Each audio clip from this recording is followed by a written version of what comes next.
Welcome, in front of me is a GIGASET GS190, and today I'll show you how to transfer files from one location to another. So in this case from the phone to an SD card or vice versa. So to get started, you want to open up Files application, which should be somewhere here. Oh, there we go. As you can see right over here. Once you open it up, let's continue and scroll down where you'll find your internal and your SD card storage. So I'm going to start off with the phone storage right here.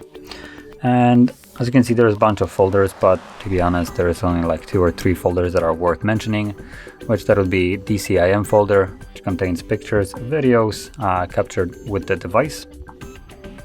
And then we have downloads folder, which will contain anything that you have downloaded on the device. And below that, we should have pictures folder, which contains screenshots. And I can see that I have one screenshot in here. And SD card will have basically the same kind of folders in there. So once you find your file, which I'm going to be using just a screenshot, you want to select it, and you do so by simply holding the file. You can see it becomes selected with the check mark. Now if you had more files, you could just select more of them by simply tapping on them. And once you have selected everything that you want, click on the 3 dots and choose to either move it or copy it. I'm going to go with move option right here. And once you select one of the 2 options, this will pop up right here.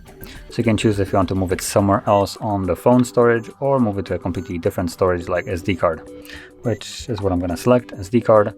And it looks like there's actually not a lot of folders in here.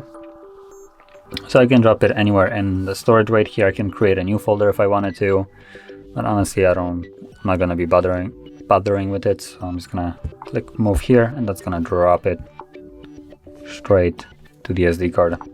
So now if I go back to SD, you should see it right here, and there it is. And that is how you move any kind of file from one location to another. And if you found this very helpful, don't forget to hit like, subscribe, and thanks for watching.